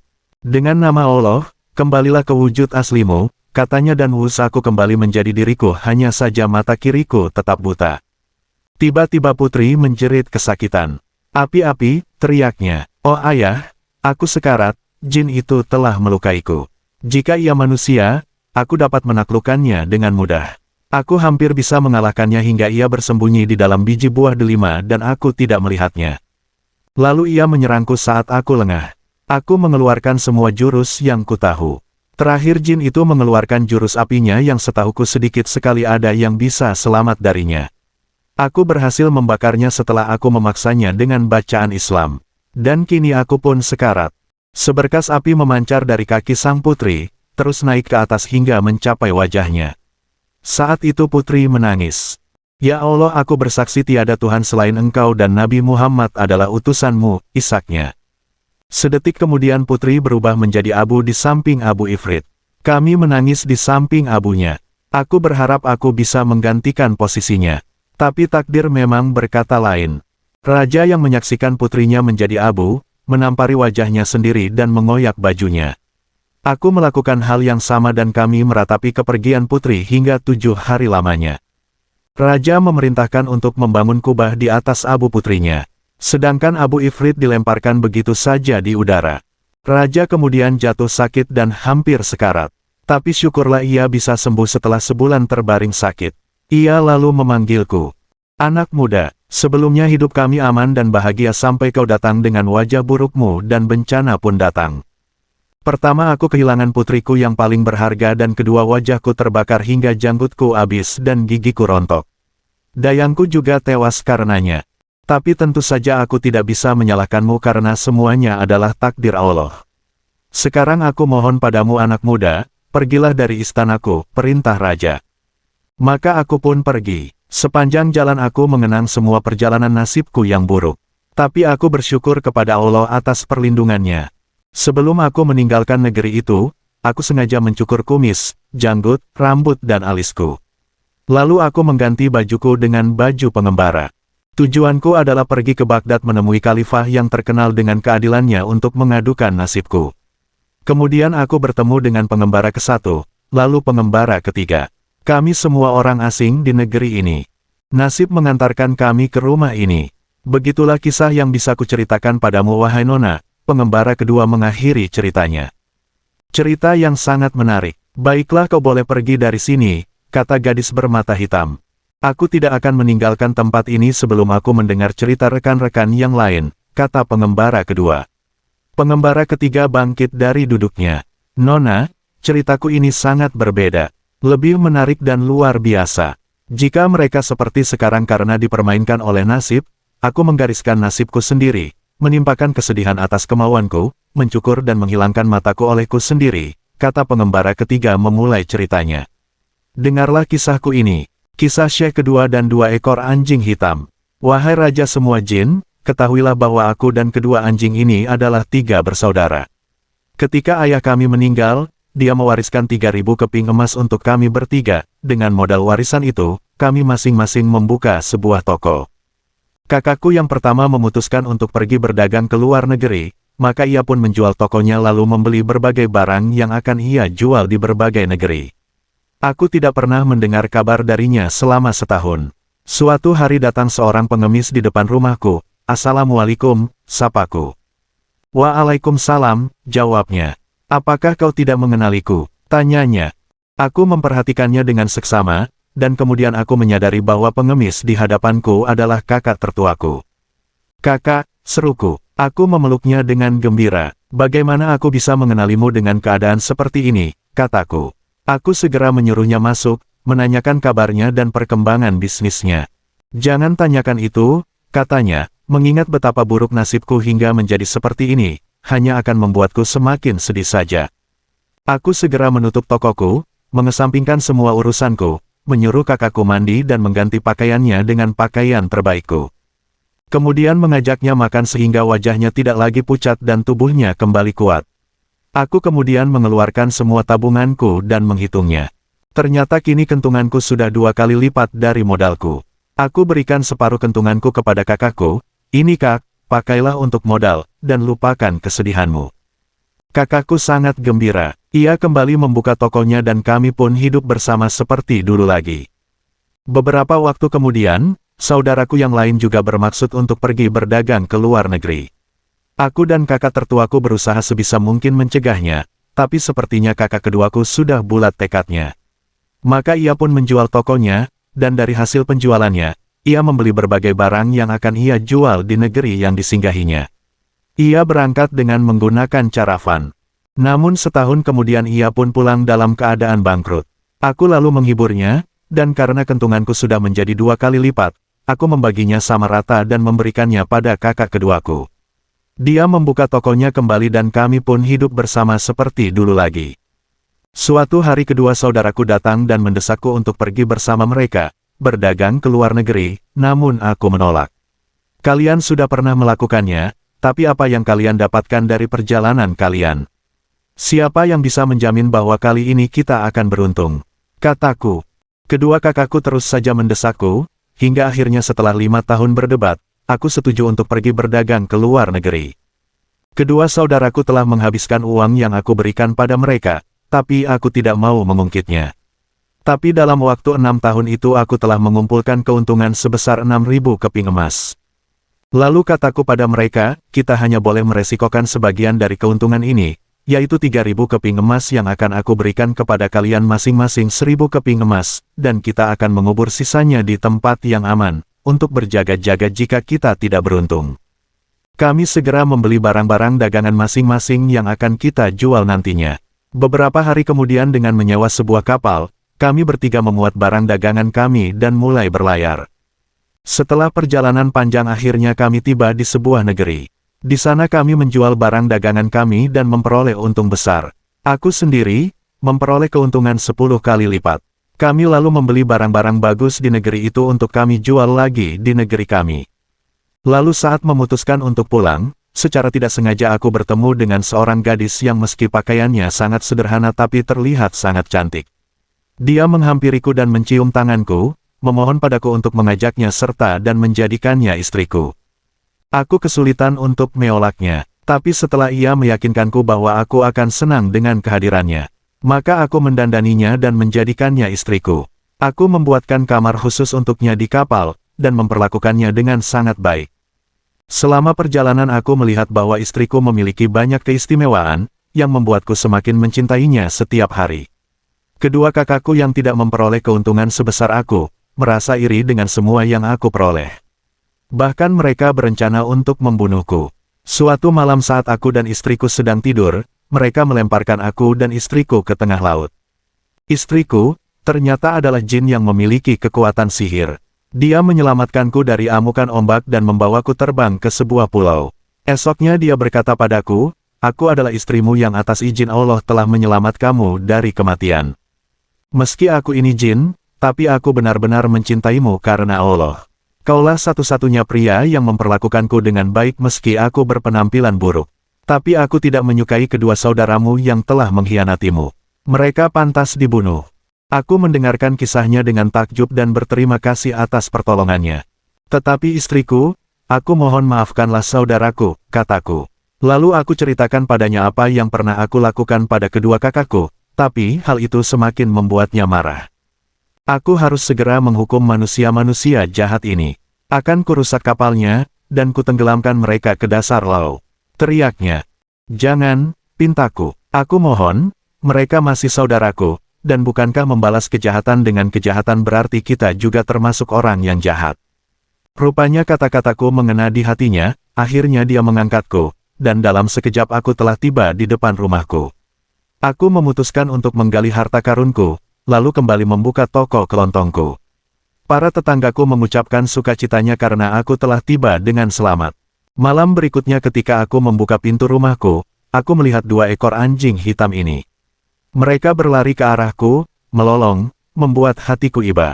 Aku tidak tahu apa yang terjadi sampai istriku berkata suamiku kedua anjing itu adalah saudaramu. Aku merasakan darahku menjadi dingin. Siapa yang telah membuatnya menjadi seperti ini? Tanyaku. Seharusnya aku, tapi aku menyuruh saudaraku untuk menyihirnya. Dia juga menenggelamkan kapalnya. Tapi aku membiarkan mereka berdua hidup. Mereka akan tetap menjadi anjing selama 10 tahun, sebagai hukuman atas perbuatannya katanya. Dan setelah ia memberitahukan kemana aku harus mencarinya ia pun menghilang. Sekarang sudah 10 tahun kami menunggu, dan kini aku sedang dalam perjalanan menuju tempat saudara istriku. Aku ingin agar dia mengembalikan kedua saudaraku ke wujud aslinya. Dan dalam perjalananku itulah aku bertemu dengan saudagar, dan pria yang membawa rusa ini.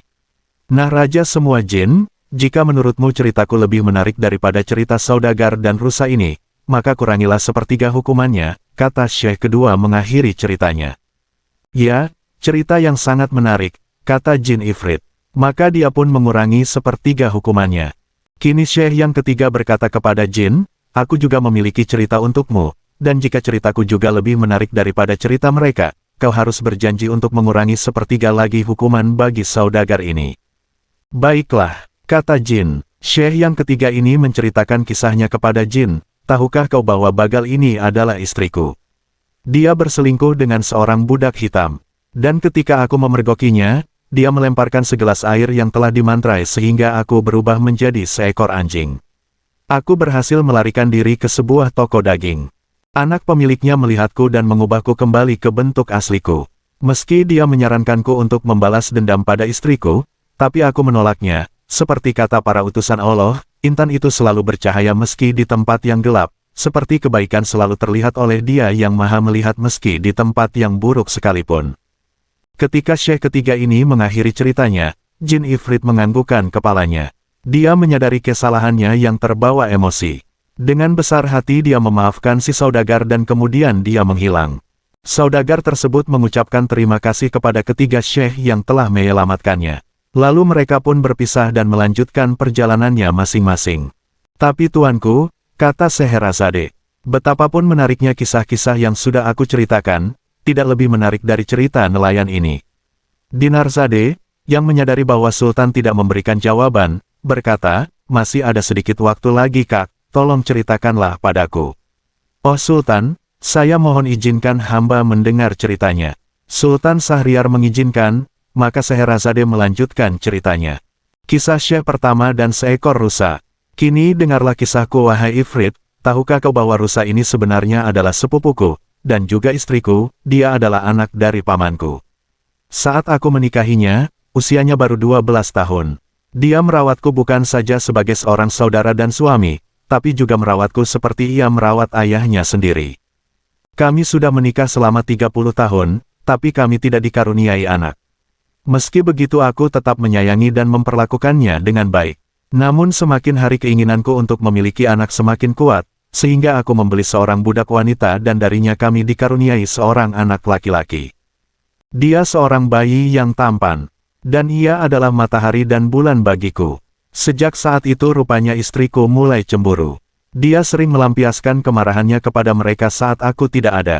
Tapi ia tidak pernah memperlihatkan kecemburuannya di depanku dan alangkah bodohnya aku tidak pernah mencurigainya hingga semuanya terlambat. Suatu hari saat anakku berusia 10 tahun aku memutuskan untuk melakukan perjalanan jauh yang akan menghabiskan waktu kurang lebih 1 tahun. Aku menitipkan anakku dan budakku kepada istriku yang sampai detik itu aku percayai 100%. Kini istriku memiliki kesempatan untuk melampiaskan kebenciannya. Ia belajar ilmu sihir jahat kepada dukun tenung, dan saat ia sudah menguasainya, ia menyihir anakku menjadi seekor lembu dan ibunya menjadi seekor sapi lalu mengurungnya di kandang. Seorang gembala ditugaskan untuk merawatnya. Ketika aku kembali, aku menanyakan anak dan budakku. Budakmu sudah mati, katanya, sudah 2 bulan ini anakmu pergi meninggalkan rumah dan aku tidak pernah lagi mendengar kabarnya. Aku sangat sedih mendengar kematian budakku, tapi aku tetap berharap bahwa suatu hari anakku akan ditemukan. 8 bulan pun berlalu tanpa ada berita tentang anakku. Kemudian tibalah hari raya kurban, dan aku memutuskan untuk melakukan kurban. Maka aku pergi ke kandang dan meminta si gembala untuk membawakanku seekor sapi yang gemuk. Lalu si gembala membawa seekor sapi betina yang tiada lain adalah budakku. Sapi itu melenguh dan memberontak dengan sangat kuat. Saat aku hendak menyembelihnya, sapi itu menangis dan air matanya jatuh bercucuran sehingga aku tidak tega melihatnya. Aku hendak menyuruh si gembala membawa sapi itu pergi dan menggantinya dengan yang lain, ketika istriku berkata, "Kenapa kau ini suamiku? Kenapa tidak jadi menyembelihnya? Gembala itu sudah memilih sapi terbaik yang kita miliki, tidak ada yang lebih baik dari yang satu ini." Aku mendekati sapi itu lagi, dan sapi itu masih mencucurkan air matanya yang membuatku semakin tidak tega. Akhirnya aku menyuruh si gembala untuk mengorbankannya. Gembalaku lebih tegar daripadaku, ia segera menyembelihnya. Tapi apa yang kulihat, tidak ada segumpal daging pun di dalam tubuhnya, hanya kulit dan tulang. Karena kecewa, aku menyuruh si gembala untuk membawakanku seekor lembu yang gemuk. Tidak berapa lama gembalaku datang dan di tangannya seekor lembu yang gemuk yang tidak lain adalah anakku. Meskipun aku tidak tahu bahwa ia adalah anakku, namun ada perasaan aneh saat aku melihatnya. Lembu itu saat melihatku, berusaha melepaskan dirinya hingga tali yang mengikatnya lepas. Kemudian ia menubrukku, dan menjatuhkan badannya di kakiku, mengelus-eluskan kepalanya ke tubuhku, melenguh dan menangis memilukan sehingga aku tidak tega untuk membunuhnya. Aku meminta si gembala untuk mencarikanku lembu yang lain. Ketika istriku melihatku membatalkan niat untuk mengorbankan lembu tersebut, dia mendekatiku dan berkata, "Kurbankanlah lembu itu, dia sangat gemuk, dan ini adalah lembu terbaik yang kita miliki." Sekali lagi aku mencoba untuk menyembelihnya. Tapi tatapan mata lembu itu begitu memilukan sehingga pisau yang kupegang pun terjatuh. Akhirnya aku memutuskan untuk memberikan lembu itu pada si gembala. Keesokan harinya, gembala itu datang menemuiku dengan sebuah cerita aneh. "Tuanku, aku memiliki seorang anak gadis yang mempelajari ilmu sihir. Kemarin ketika Tuan memberiku seekor lembu, aku membawanya ke hadapan anakku. Saat dia melihatnya, dia menutupi mukanya dan tertawa, namun beberapa saat kemudian ia menangis. Aku bertanya kenapa ia seperti itu. 'Ayahku sayang, lembu yang kau bawa itu adalah anak tuan kita.' Aku tersenyum padanya karena gembira melihatnya masih hidup dan aku menangis karena ia mengatakan bahwa ibunya telah disembelih dalam perayaan kurban. Mereka berubah wujud karena istri tuan telah menyihir mereka. Itulah yang dikatakan anakku tuan, kata si gembala. Bayangkan Jin, betapa terkejutnya aku mendengar perkataan si gembala. Aku langsung berlari ke rumah si gembala. Anak gadisnya menyambutku dan mencium tanganku, dan lembu yang sedang bersamanya mendatangiku. "Wahai gadis, benarkah lembu ini adalah anakku?" "Ya, dia adalah anak tuan." "Belahan hati tuan," katanya. "Wahai gadis, jika kau bisa mengembalikan wujudnya, aku akan memberikan semua hartaku padamu." "Tuanku, aku tidak tertarik dengan hartamu. Aku akan mengembalikan wujudnya dengan dua syarat. Pertama, izinkanlah aku menikah dengan anak tuan, dan yang kedua, izinkan aku menghukum istri tuan atas perbuatannya," katanya. "Aku setuju dengan syaratmu yang pertama, bahkan aku akan memberikan hartaku untukmu dan mengelolanya bersama anakku. Aku juga setuju dengan syarat yang kedua, tapi saya mohon janganlah kau bunuh ia. Lakukanlah seperti yang telah ia lakukan kepada anakku, dan biarkan aku yang mengurusnya," kata saudagar. Maka gadis itu mengambil segelas air dan merapalkan mantra. Lalu dipercikannya air itu ke tubuh si lembu sambil berdoa, "Jika Allah memang menciptakanmu sebagai seekor lembu, maka tetaplah menjadi lembu. Tetapi jika kau menjadi lembu karena pengaruh sihir, atas izin Allah kembalilah ke wujudmu yang asli." Dan WUZZ dalam sekejap dia berubah kembali menjadi anakku. "Anakku," teriakku. Aku memeluknya dan menangis, memohon maaf karena tanpa sengaja telah membunuh ibunya. "Anakku, memaafkanku. Oh anakku, Allah telah mengirim gadis ini untuk menolong kita dan menolongmu dari pengaruh sisir yang jahat. Maukah kau menikahinya, seperti yang telah aku janjikan kepadanya?" tanyaku. Anakku dengan senang hati menerimanya sebagai istri, namun sebelumnya gadis itu menyihir istriku menjadi rusa seperti yang kau lihat sekarang, Jin. "Nah Jin, itulah ceritaku, adakah kisah yang lebih menarik daripada kisahku?" kata Syekh yang pertama mengakhiri ceritanya. "Cerita yang menakjubkan," kata Jin. Maka Jin lalu mengampuni sepertiga nyawa saudagar. Segera setelah Syekh yang pertama mengakhiri ceritanya, lanjut Scheherazade, Syekh yang kedua maju dan berkata, "Wahai Jin, izinkan aku menceritakan kisahku, dan kisah anjing-anjing yang menyertaiku. Aku yakin kisahku jauh lebih menarik daripada kisah kedua saudaraku ini. Tapi jika aku menceritakannya, maukah kau mengurangi sepertiga lagi hukumanmu kepada saudagar?" "Baiklah, asalkan ceritamu lebih menarik dari kisah rusa ini," kata Jin. "Tentu," kata Syekh yang kedua. Dan ia pun memulai ceritanya. Abu Nawas curang dibalas curang. Pada suatu sore, ketika Abu Nawas sedang mengajar murid-muridnya, ada dua orang tamu datang ke rumahnya. Yang seorang adalah wanita tua penjual kahwa, sedang satunya lagi adalah seorang pemuda berkebangsaan Mesir. Wanita tua itu berkata beberapa patah kata kemudian diteruskan dengan si pemuda Mesir. Setelah mendengar pengaduan mereka, Abu Nawas menyuruh murid-muridnya menutup kitab mereka. Sekarang pulanglah kalian, ajak teman-teman kalian datang kepadaku pada malam hari ini sambil membawa cangkul, penggali, kapak dan martil serta batu. Murid-murid Abu Nawas merasa heran, namun mereka begitu patuh kepada Abu Nawas. Dan mereka merasa yakin gurunya selalu berada membuat kejutan dan berada di pihak yang benar. Pada malam harinya mereka datang ke rumah Abu Nawas dengan membawa peralatan yang diminta oleh Abu Nawas. Berkata Abu Nawas, "Hai kalian semua, pergilah malam hari ini untuk merusak Tuan Kadi yang baru jadi." "Hah, merusak rumah Tuan Kadi?" gumam semua muridnya keheranan. "Apa, kalian jangan ragu, laksanakan saja perintah gurumu ini," kata Abu Nawas menghapus keraguan murid-muridnya. "Barang siapa yang mencegahmu, jangan kau pedulikan, terus pecahkan saja rumah Tuan Kadi yang baru. Siapa yang bertanya, katakan saja aku yang menyuruh merusak. Barang siapa yang hendak melempar kalian, maka pukullah mereka dan lemparilah dengan batu." Habis berkata demikian, murid-murid Abu Nawas bergerak ke arah Tuan Kadi. Laksana demonstran mereka berteriak-teriak menghancurkan rumah Tuan Kadi. Orang-orang kampung merasa heran melihat kelakukan mereka.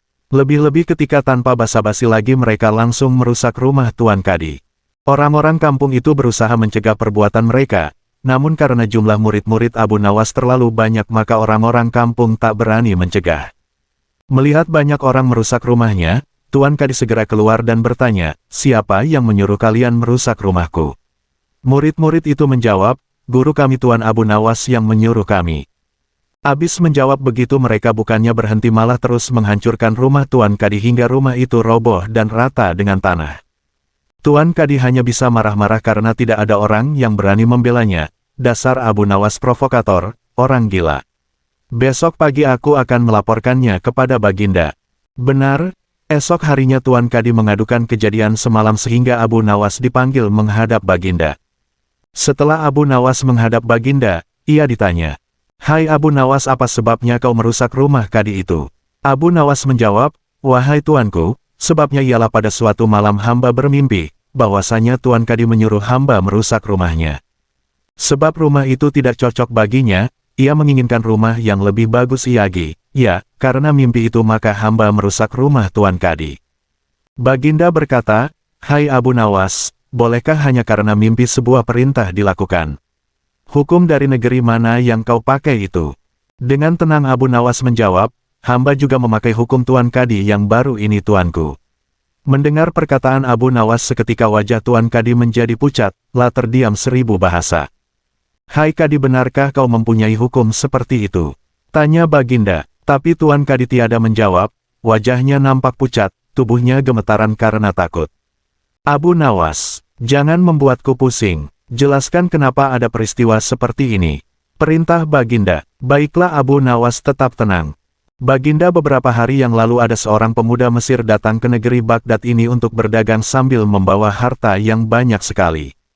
Pada suatu malam ia bermimpi kawin dengan anak Tuan Kadi dengan mahar mas kawin sekian banyak. Ini hanya mimpi Baginda. Tetapi Tuan Kadi yang mendengar kabar itu langsung mendatangi si pemuda Mesir dan meminta mahar anaknya.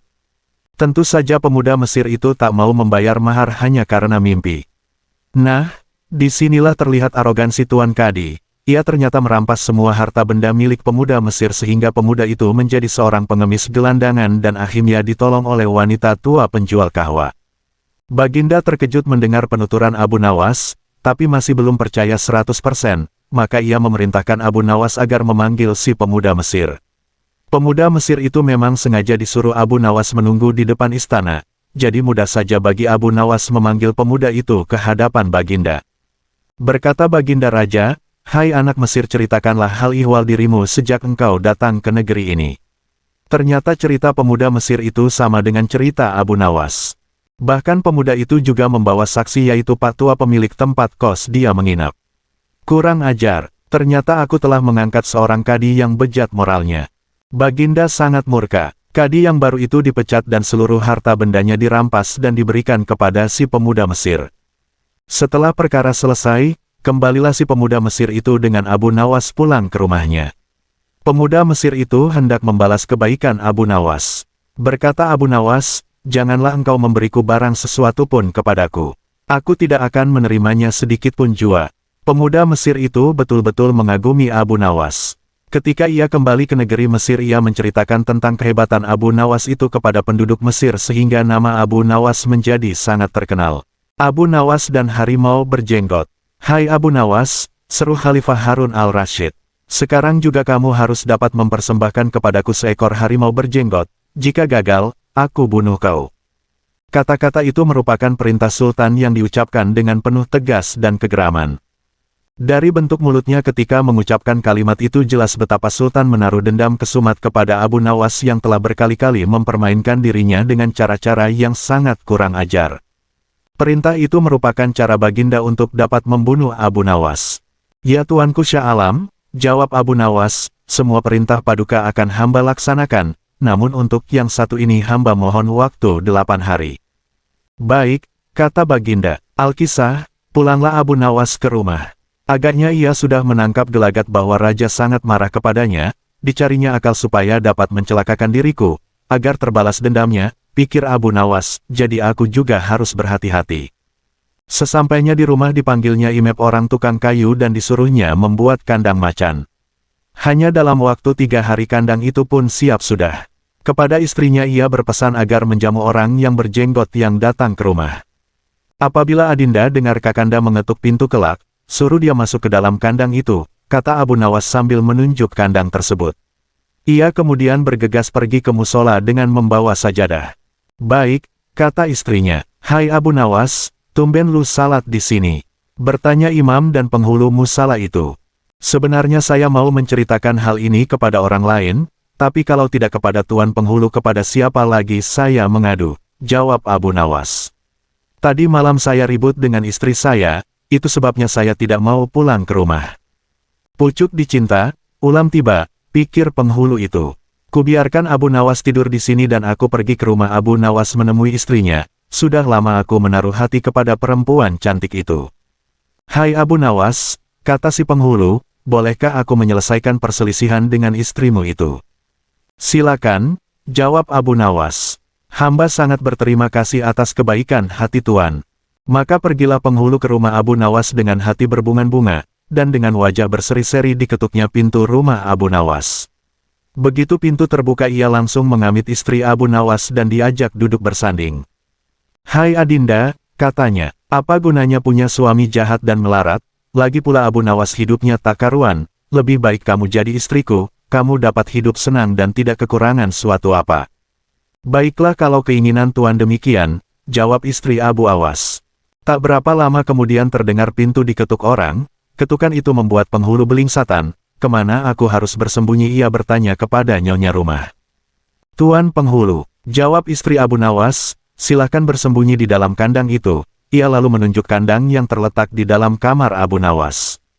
Tanpa pikir panjang lagi penghulu itu masuk ke dalam kandang itu dan menutupnya dari dalam, sedangkan istri Abu Nawas segera membuka pintu, sambil menengok ke kiri kanan. Abu Nawas masuk ke dalam rumah. "Hai Adinda, apa yang ada di dalam kandang itu?"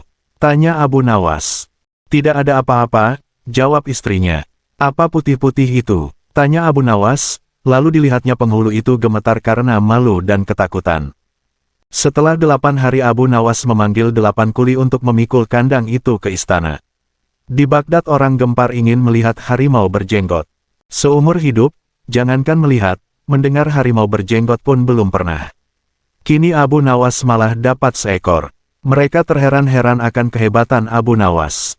Tetapi begitu dilihat penghulu di dalam kandang, mereka tidak bisa bilang apa-apa selain mengiringi kandang itu sampai ke istana hingga menjadi arak-arakan yang panjang. Si penghulu malu bukan main, arang di muka kemana hendak disembunyikan. Tidak lama kemudian sampailah iring-iringan itu ke dalam istana. "Hai Abu Nawas, apa kabar?" tanya Baginda Sultan, "Apa kamu sudah berhasil mendapatkan harimau berjenggot?" "Dengan berkat dan doa tuanku, alhamdulillah hamba berhasil," jawab Abu Nawas. Maka dibawalah kandang itu ke hadapan Baginda. Ketika Baginda hendak melihat harimau tersebut, si penghulu memalingkan mukanya ke arah lain dengan muka merah padam karena malu. Akan tetapi kemanapun ia menoleh, ke situ pula Baginda memelototkan matanya. Tiba-tiba Baginda menggeleng-gelengkan kepala dengan takjub, sebab menurut penglihatan beliau yang ada di dalam kandang itu adalah penghulu musola. Abu Nawas buru-buru menimpali, "Ya tuanku, itulah harimau berjenggot." Tapi Baginda tidak cepat tanggap, beliau termenung sesaat, kenapa penghulu dikatakan harimau berjenggot? Tiba-tiba Baginda bergoyang ke kiri dan ke kanan seperti orang berdoa. Oh penghulu. "Ya tuanku Syah Alam," kata Abu Nawas, "perlukah hamba memberitahukan kenapa hamba dapat menangkap harimau berjenggot ini di rumah hamba sendiri?" Ya, ujar Baginda sambil menoleh ke kandang itu dengan mata berapi-api, "Ya aku maklum sudah." Bukan main murka Baginda kepada penghulu itu, sebab ia yang semestinya menegakkan hukum, ia pula yang melanggarnya, ia telah berkhianat. Baginda segera memerintahkan punggawa mengeluarkan penghulu dari kandang dan diarak keliling pasar setelah sebelumnya dicukur segi empat, agar diketahui oleh seluruh rakyat betapa aibnya orang yang berkhianat. Abu Nawas dan pukulan yang menjadi dinar. Pada suatu hari Abu Nawas menghadap ke istana.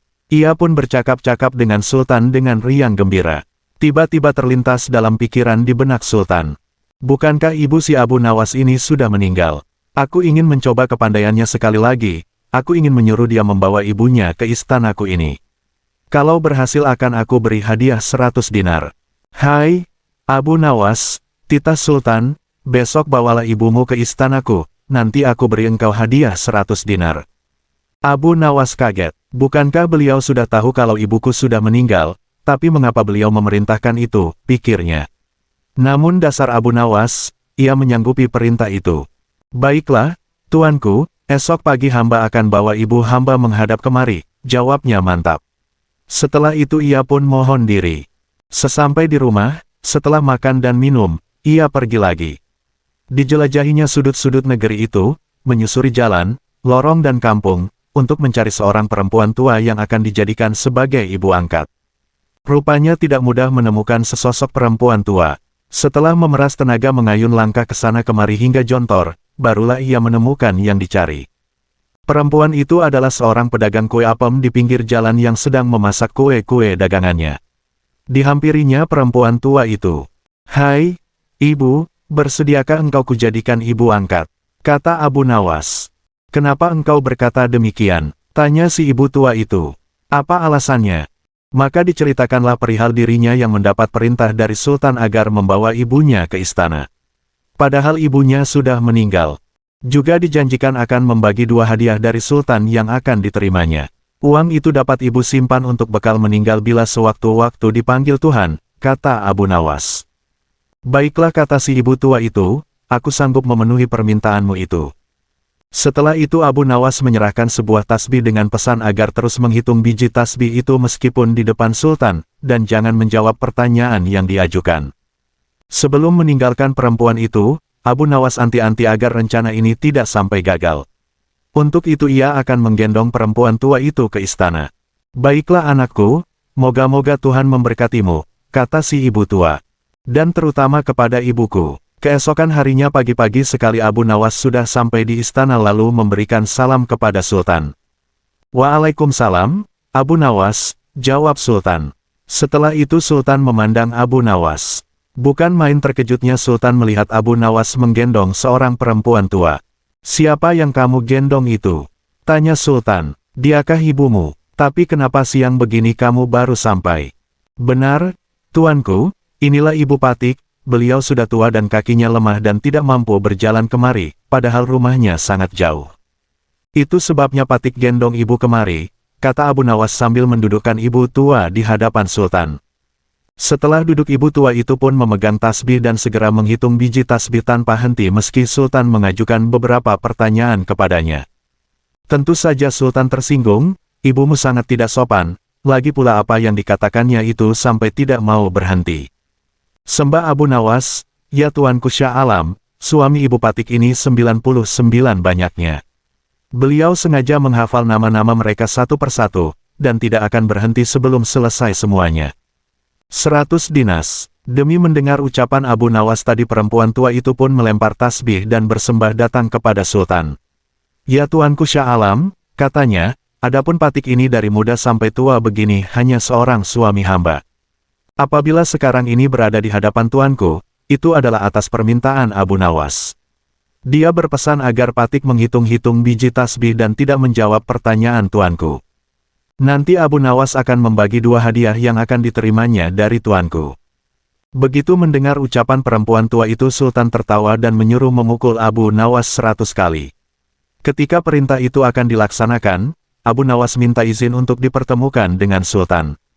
"Ya Tuanku, hukuman apakah yang akan Tuanku jatuhkan kepada hamba ini?